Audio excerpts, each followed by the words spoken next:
This week I've got some warming, perfect for autumn / fall type of breakfast / brunch recipes. As I get older, I feel like my love for breakfast is growing. It's such an important meal for me. So I'm gonna be sharing these potato waffles, which will blow your mind. They are incredible. I've also got my classic sweet potato amaranth taken from my ebook Balance, which is just one of those recipes. It always makes an appearance this time of year and it will just be on repeat, on rotation in my kitchen. The other recipe that I've got for you is this spiced scramble. If you love scrambled eggs and you just want a little switch up, add a little flair, a little touch to your standard scrambled eggs, this is the recipe for you. These recipes are very different in their own way. They're very unique. So I know that there'll be at least one which you will be drawn to. Let me know which recipe is calling you, which one has your name written all over it, which one you'll be trying out in the comments. For more of my ebooks, head over to my website at www.tishwonders.co.uk to go and check them out over there. Let's jump straight into this week's first recipe. Let's go. We're gonna kick things off with these potato waffles. If you have a waffle iron just kind of hidden in the kitchen somewhere, dust that waffle iron off. These waffles left me lost for words. So ingredients for these potato waffles include potatoes. I really don't think it matters too much what type of potato you use. I can't even tell you what type of potatoes these are.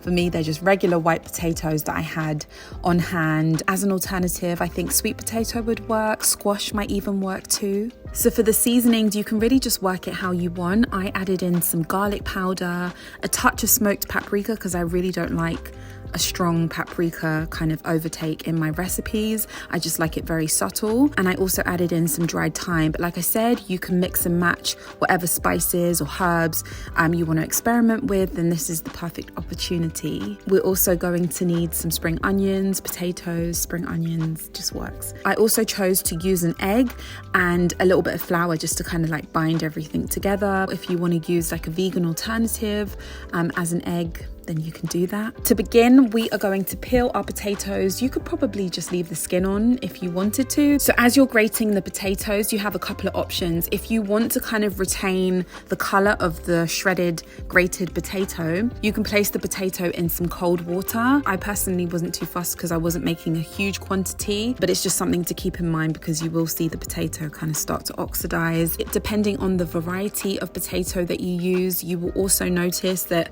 you're going to have quite a lot of liquid, so we definitely want to get all of the liquid out so it kind of binds well and turns into this like really yummy crispy waffle. So you could compress the shredded potato in some paper towel, you could use a cheesecloth, whatever you have, make it work, but yeah, just get as much liquid out as possible. So moving on to prepare the other ingredients, we're going to finely chop up our spring onion, and super simple, we're just going to add everything into a bowl, combine it and cook it up. So into a large bowl, place in your grated potato. I added in a little bit of salt at this stage, a little bit of sea salt, and I continued by placing in the chopped spring onion along with the garlic powder, and I also added in a little bit of onion powder as well. I placed in a touch of the smoked paprika, some dried thyme, some black pepper, a little bit of flour, and then I placed in the egg. So when you're mixing the ingredients together, don't worry at this stage if more liquid is released from the potatoes. It's inevitable that that's going to happen. Don't worry, don't panic, just combine everything well. I also added in a drizzle of olive oil just because I feel like if you run a little bit of olive oil through anything, it's just delicious. No, it will actually end up a lot crispier and golden. So place your waffle iron on. I'm actually going to link the waffle iron that I have used for years in the description so you guys can check it out if you want to. I really love this one. So I heated a little bit of butter. Again, it just adds to the end aesthetic of the waffle, but this is totally optional. I just don't like my food dry. So yeah, I placed in the potato mixture, just placed it all in and simply closed my waffle iron and just let the waffle iron do the magic from here. So a few minutes later, I was presented with this incredible looking waffle. I was just like, wow, wow, this looks damn good. Such a simple recipe, yet so effective, so delicious. You can choose to top it with whatever you want. I just felt like some smoked salmon and a boiled egg. I kind of soft boiled my egg. You can do a poached egg, you could do a fried egg, you could leave the egg out if you want to. But yeah, just top your waffle or don't top your waffle. Do whatever you want with your waffle, just enjoy this recipe. The next recipe is one of my all-time favorite porridge recipes. I really don't think anything can compete or come close to a sweet potato amaranth taken from my ebook Balance. This is just a classic recipe that honestly will just warm you from head to toe. It is incredible. I've made a few adaptations from the ebook recipe where I kind of like blend and blitz the amaranth just to get it really, really smooth. But other than that, pretty much everything else is the same. So for this recipe, we're going to be using this ancient grain. It's called amaranth. I think people are a little bit intimidated by amaranth. They're not really quite sure how to cook it, but it's actually very, very simple. So if you're not eating it kind of sweetened up, you're eating it more as a savory kind of dish, it might take a little time just to kind of get used to the taste because it can be quite an acquired taste, but I absolutely love amaranth, and like I said, I love it in this porridge. It's amazing. So this recipe calls for sweet potatoes. I don't know what it is with sweet potatoes right now. I mean, cook a sweet potato for me anyway and I will be one happy woman. I love to top this porridge with goji berries and some stewed apples and pears, especially around this time of year. You can choose exactly what you want to top your sweet potato amaranth porridge with. So no porridge is complete without some spices. So we're gonna add in some cinnamon. I've also got some nutmeg as well, which I'm gonna grate in. We're also going to add in the tiniest bit of ginger. Just the tiniest touch of ginger makes all the difference. This is something that I've just started doing for this porridge, but it's, oh my god, it works so well. I love to use full fat coconut milk for this recipe. So I've said it over the years, I soak absolutely everything, including amaranth. I found over the years that simply using a cheesecloth is the easiest way to wash amaranth. Like if you don't have a really kind of fine strainer, do not even attempt because the amaranth will just sieve straight through it. So not only unlocking the goodness from the actual amaranth seed, soaking will also ensure that you just don't have to cook it for as long. So I placed my soaked, washed and rinsed amaranth into a large saucepan and I covered with some fresh water. I also placed in a little bit of a cinnamon stick just because I felt like it, and then I began to cook the amaranth. So you're going to heat it on say like a medium to high heat. You want to get that heat running through it. One thing to note about amaranth is that it needs regular stirring.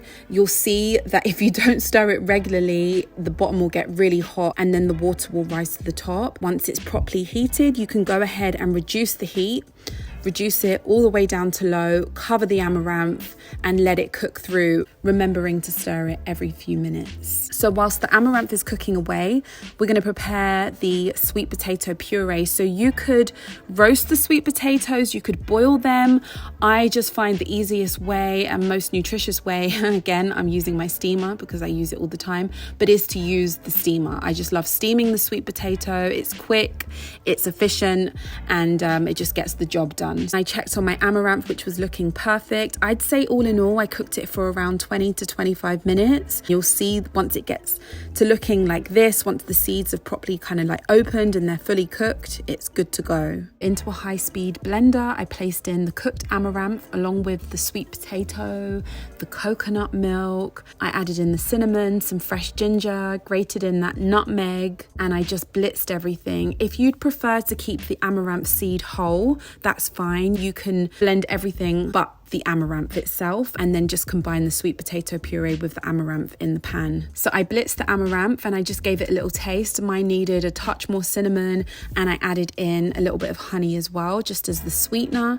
And then yeah, it was perfect for me. I actually soaked my goji berries, no surprise there. I just love when they get plump like this and they've got this gorgeous color. I also just kind of stewed a few apples as my topping. This breakfast porridge is golden. It is literally like velvet. It is amazing. Another thing that I actually love to add on top is a little bit of orange zest. Trust me when I tell you the combination of all of these ingredients, the sweet potato, the coconut milk, topped with the stewed apples, goji berries, and a little bit of orange zest, cannot go wrong. Absolutely incredible.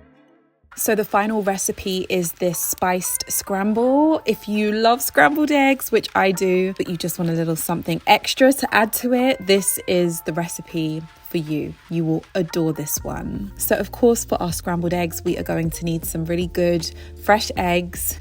We're also going to use some tomatoes. I like to use cherry tomatoes because they're just sweet and delicious. So we're also going to need some red pepper. We're going to cook down the red pepper. We're also going to cook down some red onions. And my herb of choice is coriander. I know coriander is one of those things you either love it or you don't. I love it, so I'm going to be adding it in. But you could say add parsley if you didn't want to add coriander, or you could just leave fresh herbs out completely. So the spice seeds that we're going to use include cumin and black seeds, otherwise known as nigella seeds. These spice seeds will really elevate a standard scrambled eggs and just take it to another level. So to begin, we are going to chop up our red peppers. I just kind of like finely chopped mine because it's just a breakfast recipe. We want to cook everything really quickly. So just chop the red peppers quite small, as with the cherry tomatoes, and finely chop the red onion along with the coriander as well. So in a pan, I don't know why I chose to use my stainless steel pan for this recipe, but there we go, trying to stay away from non-stick as much as possible. I grabbed my pan and I placed in a little bit of coconut oil.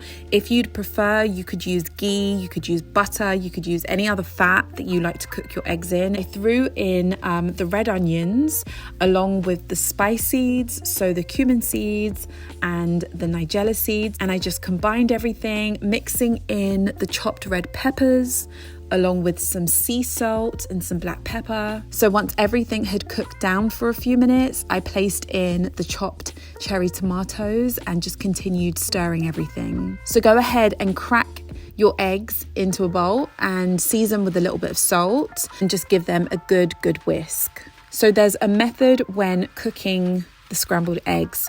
So I like to move all of my ingredients in the pan already over to one side.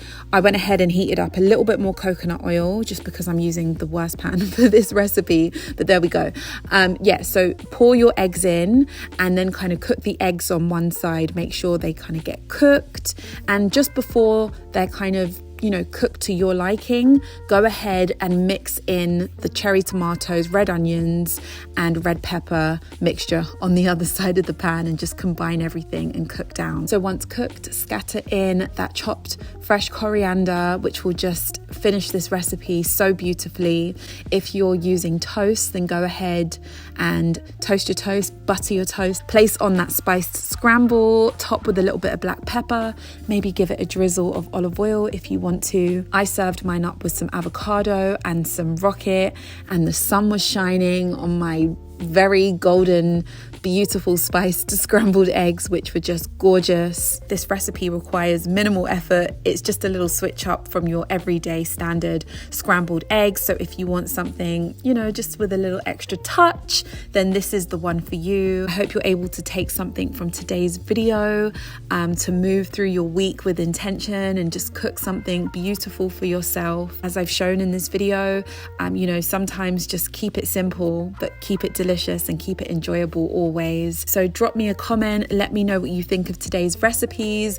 If you have anything to ask, then ask away. I will see you in my next one. See you all soon. Bye.